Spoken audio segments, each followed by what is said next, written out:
What's going on, YouTube? I hope everybody's doing well this weekend. I wanted to come back at you with another little chat. Today we are going to be talking about some vintage silver. As you can see, I got a few Engelhard bars there for you guys to stare at while we're talking. The vintage market, the market in general, some recent moves that I'm doing to better increase my stack, thinking that it's going to be a good time to do some things. You know, the markets always go up and go down, and we've always asked ourselves, what are we needing to do with our stack? You know, are there any moves that I could be doing right now? If you watch Silver Bean, he went out there, he likes to trade the silver to gold ratio. There's other people out there that try to get their hands on mint coins and different things from the US Mint and other places to try to flip on eBay and do stuff like that. And then, you know, there are so many different ones, but you know, then there's the cost per ounce average person that just tries to pick up the most weight for the cheapest possible. There's so many different avenues, guys. I'm gonna touch base on what I have been doing, what I think and why I think it's a good decision for myself to do so right now. So with the vintage market, it's basically hotter than ever. You know, even with prices coming down, and you've heard me preach in videos before, I always try to go out and hunt things down that have premiums built into them. So when I feel the market is low, I can capitalize on that and possibly do some moving around to up the weight on my stack. And, you know, it's worked well for me. Recently, I have been able to move, I got some numbers here, let me read, 454 ounces of some vintage silver. And you know, even with the market down, it's a hot market. I put Engelhards out here on purpose because even though they're not super rare, they're highly collectible, highly sought after. A lot of people recognize them. Most all people recognize Engelhard bars, realize that there's premiums in it. There's so many different variations and mistakes and errors and things to watch out for with the Engelhard bars. And if you can get them cheap at your local coin shops, I recommend to do so. And also, if you have a nice collection, it may be a good time to cash in on some of those profits. So like I stated, recently I moved 454 ounces of vintage silver. Definitely wasn't just Engelhards. I moved some rare stuff. Most of the things I picked up in the past when spot price was around $15 to $20. A lot of the bars I had $15, $17, $20, $22 an ounce into. And I was able to get an average of over $57 an ounce out of the bars that I had moved, which roughly at this point is about $26,000. So I plan on taking that 454 that I sold, pick myself up 1,000 ounces a shot, still have a few $1,000s left in my pocket to do some damage with, whether I come across any lots or any deals. I may end up moving some more. Me in particular, my stack is pretty vintage heavy. So right now with the market hot and with myself feeling that the prices are low, I think it's a good time to do that and add some weight to my stack. So I'll be able to increase my stack by over 500 ounces and put a few $1,000s in my pocket. Right now, I'm kind of just watching the market, seeing what happens, thinking that it might go just a little bit lower before I make a 1,000 ounce purchase, just to make sure that I'm comfortable with it.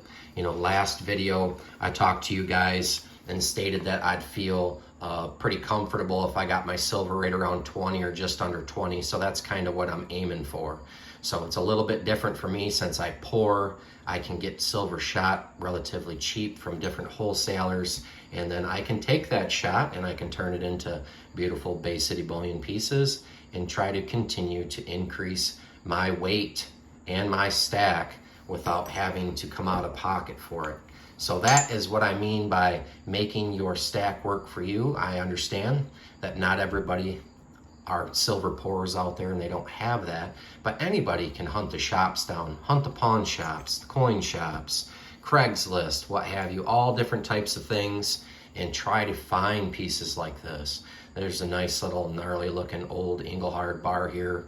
It's got a really slick back on it.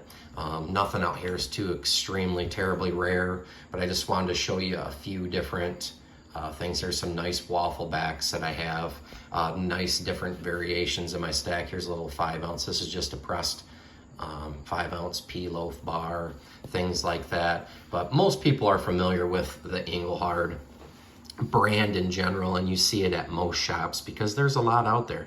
But again, the premiums are nice and high on these. I don't know if it'll, stay that high. If silver comes down some, people seeing the premiums that are coming out of these Engelhard bars or other vintage, I don't know if the market will, on the short term, maybe get flooded a little bit with certain things. I do believe that the very rare vintage pieces will always be rare, and they'll bring nice premiums, lots of dollars per ounce going forward, no matter what the market does. But for some of the less rare pieces, here's just a regular pea loaf, 10 ounce Engelhard, stuff like this, the premiums on these may end up coming down a little bit, people trying to capitalize on stuff like that. But these are good things that everybody's mostly aware about. There's a lot of good information out there regarding Engelhard bars. It's a good place to start. Like I said, it's a very nice brand that everybody's familiar with, that you don't have to wonder if you're paying a little bit of premium if you're going to get something back. They tend to hold their premium decent. Again, who knows what's going to happen in the future, guys. I'm never going to say, this is the best way or hands down it's great for you, and you're never gonna, the markets may change or whatnot. But I just shared with you, myself being able to increase my stack, my weight by over 500 ounces and put some money in my pocket, or maybe put it back into my business, buy some more equipment, do different things along those lines, just trying to make my silver work for me. I've stated before, I enjoy doing it. I don't mind putting the time and the legwork into hunting stuff like this down, learning what premiums go for what different types of all different types of vintage. Now you can take this and, it doesn't have to necessarily be vintage if that's not your thing. You can put your time and effort into looking at the new trends and the new things out there that the next hot thing, whatever you're into. But I definitely, I stated that I was going to share some different figures with you guys. And as soon as I pick up that 1,000 ounces a shot, I'll show you what that looks like. I'll share with you guys, what I paid for it and how it all turned out for me. And I'm in the process of moving a little bit more vintage, and gonna rinse and repeat and probably do it again, probably end up adding maybe 1,000 ounces of weight just by capitalizing on those premiums of all those vintage bars. Not all the vintage bars. I love my vintage bars. I'll never sell them all. Like I said, my stack is pretty vintage heavy, and I've done that for a reason, because I definitely felt, and I've expressed before in the past, that I feel that it's only going to grow. Things will continue to get more rare as time goes on. And especially if there's more silver spikes, you'll see a lot of this stuff dumped off at the coin shops. A lot of the more rare stuff that people aren't aware of. I don't see a ton of Engelhard maybe necessarily being sent off to refiners, but there definitely are some oddball pieces out there that bring crazy premiums. There's 1 ounce bars out there that people are getting over $1,000 an ounce out of. Like I stated, out of the 454 ounces that I sold, I got a $57 an ounce average. So, in a market right now where silver's under 20 bucks, I'm not complaining, and we'll only find out down the line whether if that was a good move for me or not. But because I have the business, because I'm going to be putting the majority of it back into shot to continue to flip that metal and make it work for me and to get more profits and to put more money into my business, I feel even if it does get hot, the vintage market, I still have bars to sell. And, I'm still hunting for them every day, trying to come across different things. I have a very good memory. If you have a good memory, that definitely helps you when you're into collectibles. I always tell you guys, Silver is a secondary savings for myself. I don't ever look at it as anything else but, try to get your finances and everything in order before you just go out and buy a bunch of crazy stuff or too much stuff. Definitely don't ever purchase any precious metals with credit cards unless obviously you're doing it for points and you're paying it off. They are tools, and if you're able to utilize those tools, like Losing Louie, he shops on eBay all the time and gets an extra 3% off, and if you have the discipline to do those types of things, you can get good deals. So there are things out there. I just be careful when I talk about credit cards and things of the nature and precious metals. I don't ever want to influence anybody to go out and spend more money than they need or they really can afford. Make sure you have all your ducks in a row. I don't want to get off on that tangent. Today was just more talking about the vintage market and the market in general. What's going on right now with the news that came out this week regarding possible Fed moves and everything like that. You do see a little bit of a dip in the market. Me personally, now this is a guess. Obviously, I have no clue, guys. It could go up to 25 tomorrow. We all know that. It's seriously manipulated. Nobody really understands what's going to go on. There's really no factors to look at other than we know that when there's news that comes out, the market will react. Whether it's positive or negative, we know that it reacts to that at least. It may not move when gold moves. It may not move when oil moves. It may not move whatever. But if there's rumblings in the news and things of that nature, it usually has an effect on silver. And me stacking for as long as I have and having the relationships that I do with the coin shops, when silver goes down and stays down, I'll just share with you, my coin shop has been buying tons of silver. There's lots of people going and dumping silver right now. For the life of me, I'll never understand it, but with the metals, it always happens. When it goes down or people, it stays down for a while, people lose faith in it. They'll dump a ton of stuff out onto the market. So right now is a really good time to be hunting and looking at your coin shops, because there's going to be new stuff coming in almost every day. At least it is for me.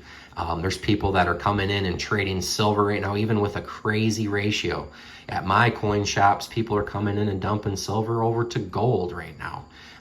And I'm going to be there to scoop up those pars like these that come in when they're, the different generations bringing their stuff in, swapping it over for gold. I'm going to take advantage and continue to pile this stuff up and try to make it work for me, add money, add ounces to my stack, bring my cost per ounce down. My cost per ounce is very low.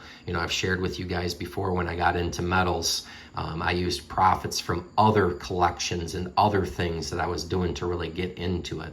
So a lot of, my cost per ounce is very low, and with the business, and it's, I don't do it for a living, guys. I do it on the side. So I tend to just utilize that for tax write-offs and to help add weight to my stack. I put a little bit of work in. Sometimes I put a lot of work in, a lot of time and effort into that. It's definitely not out there to get rich on, at least for myself. I don't have enough hours to put into it to do that, but it does give me something to do with the metals that I enjoy, something further than other than just stacking and hunting stuff down. I get a lot of enjoyment out of metals, guys, and I do a lot of different things with it. So having said all that, the video is getting a little bit longer. I don't know what's going to happen in the market. I'm not in a huge rush to go out there and purchase my 1,000 ounces a shot from my last tradings of getting rid of some of my vintage. I'm going to tend to look at the market a little bit longer, be patient. That's one thing that I've learned over the years of stacking, is to always be patient and wait for those deals and wait till you feel comfortable. Could it move up and I could miss out on the bottom? If this is a bottom, which I don't believe that it is, just my own opinion, I think that we may flirt with the lower 18s or maybe into the 17s. We may stay lower for a little while. But again, having said all that, that's just a gut feeling that I have. I'm not really basing it off of anything other than my experience and my gut. So I'm going to hold out. I plan on getting that shot under $20 an ounce. That's my goal. I hope that I can do it. And I will continue to hunt this stuff down, flip this stuff, make my stack work for me, and have fun with it, guys. So that is what I'm going to leave you guys with today. If you're into the vintage stuff, if you have questions about it, I'm always available. You can email me at baycitybullion@gmail.com if you have any questions. I can, forward you to different places to try to get some information on this type of stuff. If this interests you, you may be a hardcore vintage collector, stacker. I'd love to hear what your thoughts are on capitalizing on some of the premiums. What are your thoughts on my recent move of moving some of that, capitalizing on the premiums while the price is low so I can really increase that weight count? I thought it was a good move. Only time will tell if it truly is. But, I'm going to share it with you guys, good, bad, and indifferent. Let you guys know what I'm doing, what my thoughts are, and how I'm moving forward with my stack. Appreciate each and every one of you for stopping by. I really do, guys. I appreciate the comments, even if it's, just to say hello. It helps get my channel moving. I've been, I was dormant for a very long time, trying to get things back rocking. I have lots of different plans. I'm going to share some collections. It's not always going to be chats, guys. So there's going to be a lot more silver coming. Lots of cool things when I can get stuff together and around to be able to show you, but there'll be some cool stuff, cool visual stuff coming. May show some other different collections. But again, appreciate each and every one of you. Please like, comment, subscribe if you like my content, and we'll catch you on the next one.